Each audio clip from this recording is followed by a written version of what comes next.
y'all. Welcome back to this week's episode of AMA Friday with Amy Miller, Recruiting in Yoga Pants. So this week we are going to talk about internal mobility because some of y'all confused, okay? So I think we're going to make this another little mini series. I'll probably have a second video following this, depending on how much we get through today. Pretty sure we'll have a second.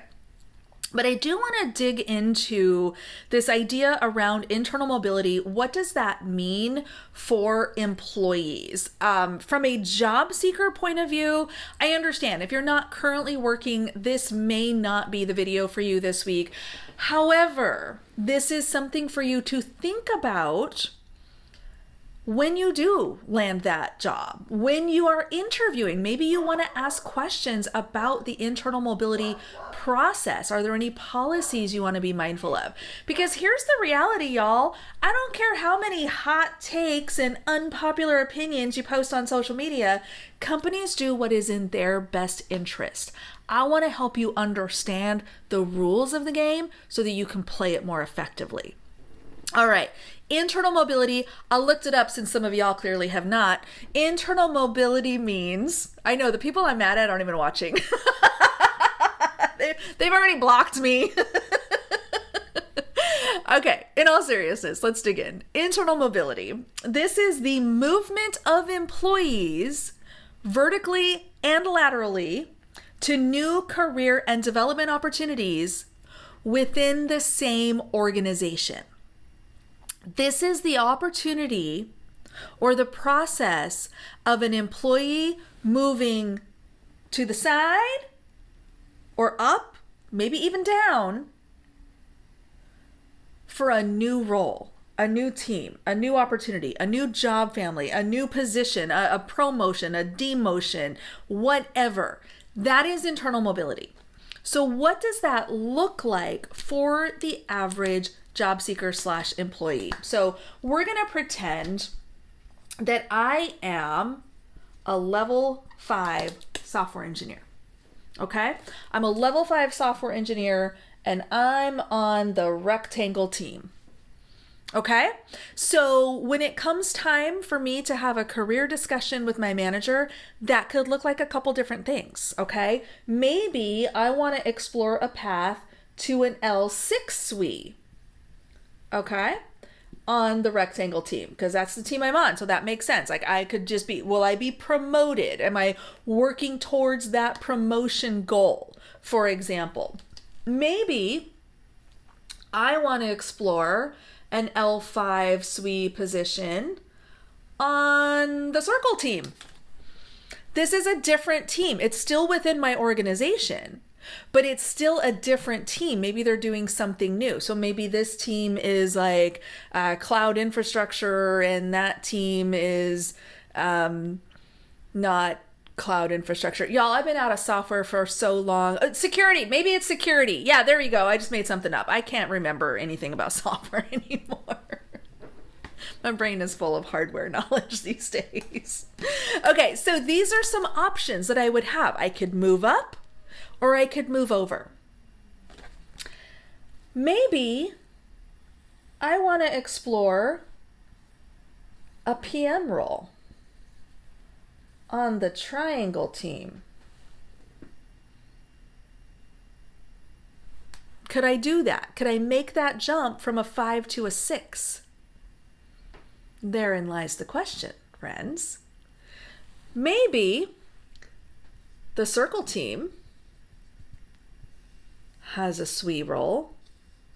Maybe I want to go that direction. Can I do that? Not necessarily. So let me add some major caveats to my design. This is what we call org design. Just kidding. That's not it at all. Maybe we'll have an org design conversation. I don't know. We'll see how it goes. All right. Here's the thing. The way you, as this person right here, gets to move around the company is highly, highly, highly dependent on two things. The rules of the company and your abilities. If you want to get promoted to an L6 SWE, you have to prove, and your company is going to have rules around this. They may have career stage guidelines or role guidelines or something like that, where you can actually see a breakdown. Like, we expect an L4 to do this, we expect an L5 to do that, we expect an L6 to do that. Like, this is very common in big tech. I've seen this at all the big tech companies I've worked at. I've also seen it in all the medium-sized companies I've worked at. Now, some are more thoroughly baked than others, right? Some are paragraphs, some are like pages and pages. It just depends on the organization.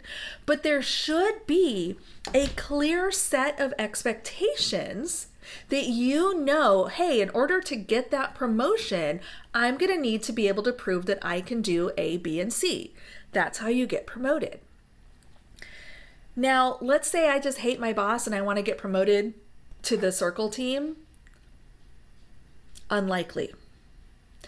I've absolutely worked at companies that had policies to make this hard.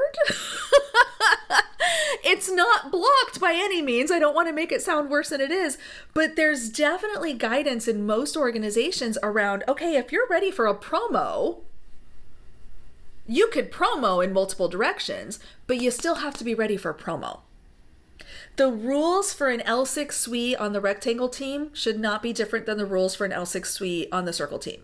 Yes, they're going to have different programs they're working on, different features they're shipping, different work expectations. Maybe this time, over here they're remote, maybe here they're on site. Like, I understand that each individual team could have different nuances, but the expectation of that senior engineer versus a mid-career engineer is different.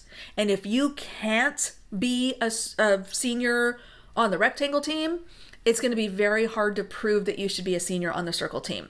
My recommendation, make that lateral transfer. Once you're here, then you start having that promo discussion with your new boss on the Circle team. Make sense? Okay, so let's talk about changing career ladders. This is another way that you can do this, okay? So again, I'm still this L5 SWE. I'm ready to move to the program or project manager ladder, probably program manager. And let's say it's a technical PM. So I'm ready to make that change to a TPM. The expectations, the role guidelines, the career stage profiles, whatever you want to call them, for a SWE versus a TPM are going to look different. So it is not unheard of for somebody coming from a hardcore engineering background at a lower level to move to a higher level in a non-engineering job family. It all depends how the role guidelines are structured and what are the policies or rules of that specific organization. I cannot tell you that there's a one-size-fits-all approach here, because there simply is not. Every company looks at this kind of organizational design and hiring processes and succession planning and internal mobility through the lens of what works best for them and their organization. Your job is to understand how it works in your company so that you can leverage all of these opportunities to build the career that you want. That's what we're trying to get at here. This isn't some stupid little tit for tat about, well, everybody should do it like this because I said so. That's dumb. It makes no sense. There are people showing their asses on social media in the most embarrassing ways. Like, the secondhand embarrassment is real, y'all. What are you doing? Bar to entering recruiting is low.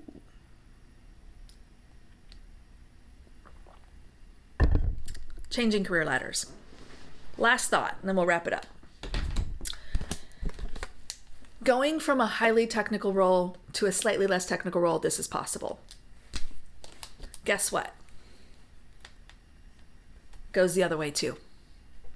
I've actually helped process transfers for folks coming from a more senior position in a different job family and moving into an engineering role. I remember one recently, well, not super recent, it's been a while now, I guess. I don't even remember what I did yesterday, but I remember this. Moving someone from like I don't know, like a sysdev to a hardware, no, it wasn't sysdev, something our hardware engineering to a hardware development engineer position. And they took a level step back. Interestingly, comp went up,